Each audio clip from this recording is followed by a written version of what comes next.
Hey, so, what is philosophy really?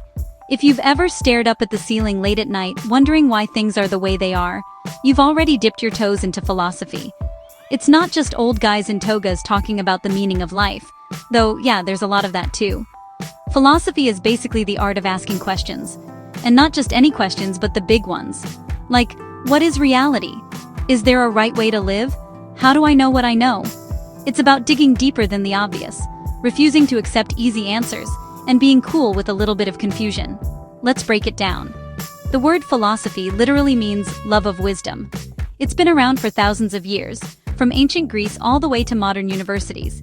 Philosophers look at things like existence, knowledge, values, reason, mind, and language. These sound abstract, but they shape how we see the world, and even how we argue on the internet. Why should you care? Well, philosophy is everywhere. When you wonder if something is fair, or if you question why you believe what you believe, boom, you're doing philosophy. It sharpens your thinking, helps you spot bad arguments, and makes you better at explaining your own ideas. Trust me, that's a superpower in school, at work, and just hanging out with friends. There are a few main branches. Ethics asks, what's right and wrong? Epistemology tackles, how do I know anything for sure? Metaphysics digs into, what even is reality? And logic. That's all about clear thinking and avoiding mistakes in reasoning. Each branch comes with its own wild questions and thought experiments, like the famous trolley problem, or whether we might all be living in a simulation. Now, you don't need a fancy degree to start. All you need is curiosity. Pick a question that bugs you and chase it.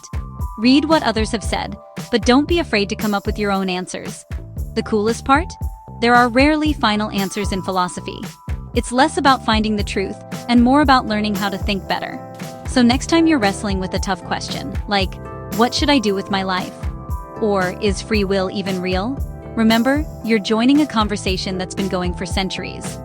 And hey, that's pretty epic. If you liked this intro and want to dive deeper, stick around. There's a whole world of ideas out there, just waiting for you to explore. Thanks for watching.